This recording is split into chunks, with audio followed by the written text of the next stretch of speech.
opportunity once again to denounce the government's unreasonable refusal of permission to the Carter Center to return to complete its mission of observing the March 2nd, 2020 elections, which are still ongoing. I just learned in a news report that the government of Guyana has once again rejected Carter Center's request and the U.S. ambassador's request for Carter Center to be here. We say that it's a violation of international norms. It's a violation of Guyana's treaties obligation under a number of treaties to which Guyana has subscribed, and it's a violation of international protocols governing free and democratic elections. Every day that passes, this government succeeds in destroying irreparably Guyana's democratic credentials as a nation state. Today, again, we have witnessed a further nail in the democratic coffin of Guyana by the government's unreasonable and unlawful rejection of the Carter Center's permission request to return. We say also that the National Elections Observance Act, under which the Carter Center was accredited, the Carter Center has a legal duty and a legal right to be here and to conclude the mission for which they have been accredited. Those accreditations have not been revoked, and therefore Carter Center has every right to be here, and that's a violation of Guyana's law by the government of Guyana. The reasons proffered by the government is preposterous.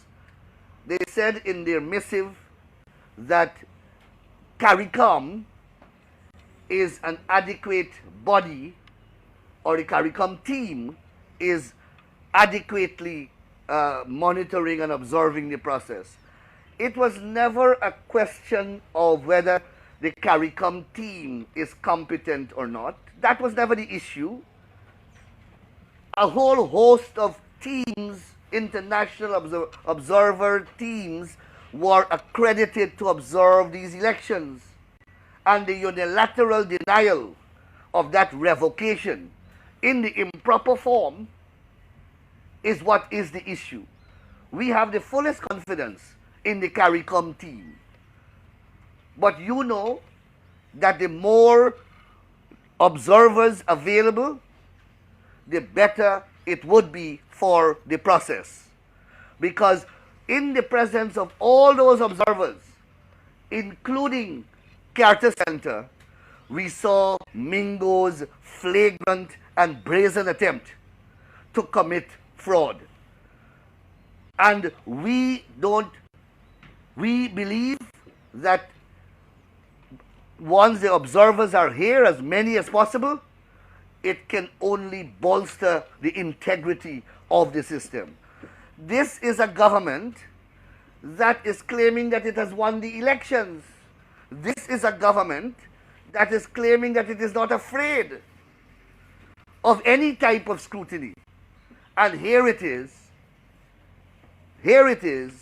that they are doing everything using the state's powers unlawfully to deny oversight and deny scrutiny. And the population out there in the world is not as stupid as they may think. Everyone knows what their agenda is. And it is becoming clearer and clearer. We continue to say that the government should revisit its decision and allow all the accredited observer teams to come here and complete the mission. As the process continues, we continue to see the APNU AFC continuing with what their pantomime. So every day the process conforms more and more that the SOPs in the possession of the PVP are correct, that Mingo's fraud is being unraveled, and that is showing every day. And as the day progresses, or as the days progress, the APNU AFC narrative is changing. They begun, as you know, from the position that the elections were free and fair, orderly, and that they won those elections. When the statements of poll would have come into Congress Place and they realized that they lost, they then relied upon Mingo to pull off that fraudulent design for them.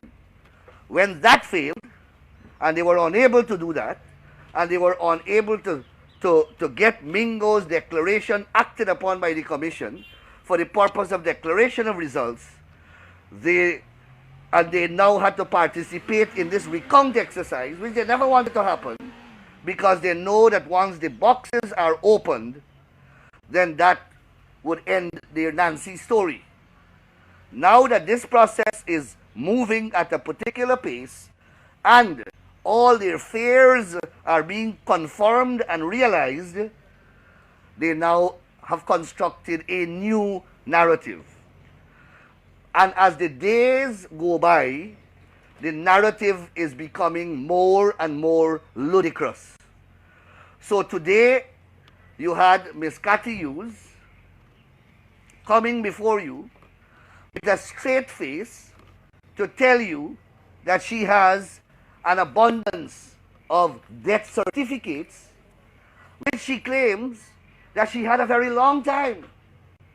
I mean, I don't know how these people, how they face the camera, and you know, how they speak to people after they make these disclosures, that I don't know whether they don't listen to themselves and hear how ridiculous these things sound. Now you have this, according to Mrs. Hughes, she had these death certificates a very long time ago. She participated in the claims and objections exercise, which she claimed to you was truncated, which is not true. The claims and objections exercise was in fact extended by GECOM, and go and check the record. It was extended, not truncated. She claimed that it was truncated. And that is the whole purpose of the claims and objection exercise, for you to go at the various centers throughout the country to object to deceased persons being on the list, or persons who are not qualified to be on the list, to object to their names. As far as we know, they participated fully in the exercise. In fact, you would recall a case in Region 5 where they objected to some 1,000 names. And GECOM, under the law, was required to hold a hearing to determine that objection or those objections. And GECOM held that hearing and had to dismiss the objections because the persons were all alive. So it is not that they didn't make these types of objections. They did. They did. So you had all these death certificates and you didn't produce them at the claims and objections exercise. And as we keep saying, they had polling agents in every single polling station throughout the country. You didn't want, you didn't see it fit to give your polling agent a copy of these death certificates so that they can object when the voter come in to vote, the particular dead voter comes in to vote. Why did you not do that? You kept it all the time, then claimed just after the election result that you won the elections. And you still have all these dead people certificates in your possession, which you are keeping for some weird, inexplicable reason. And yet you claim that you won the elections. Now, when the process is far gone and the fraud is being unraveled and they are realizing that they are losing the elections, they suddenly have amassed this large number of certificates. And you know, I heard Mrs. Hughes from this podium make the bizarre allegation that all the presiding officers were in conspiracy with the PPP to allow dead people to vote. Oh my God. She has slandered or libeled and defamed the character and reputation of thousands of Guyanese who worked on elections day. Not only her own polling agents, because apparently they do anything to their supporters, but she has now indicted, ridiculed, and damaged the standing and reputation of thousands of presiding officers and assistant presiding officers who worked on election day by accusing them of being in some conspiracy with the PPP to allow dead people to vote. You just have to listen to these allegations and you realize how ludicrous they are. They claim that they have these death certificates. For all you know, they got Felix. They got Felix to print out fictitious death certificates. The fact is that there are mechanisms in place that would have prevented dead people from voting. And that is the end of the matter. No fanciful Anansi story that they are constructing. And every story that they fabricate is more bizarre than the previous one. Now they have death certificate, which they had all the time, but they were keeping a secret. These people are unbelievable. Then you had Miss Amna Ali. She's another newcomer who has emerged from I don't know where, because we haven't heard or seen her for a while.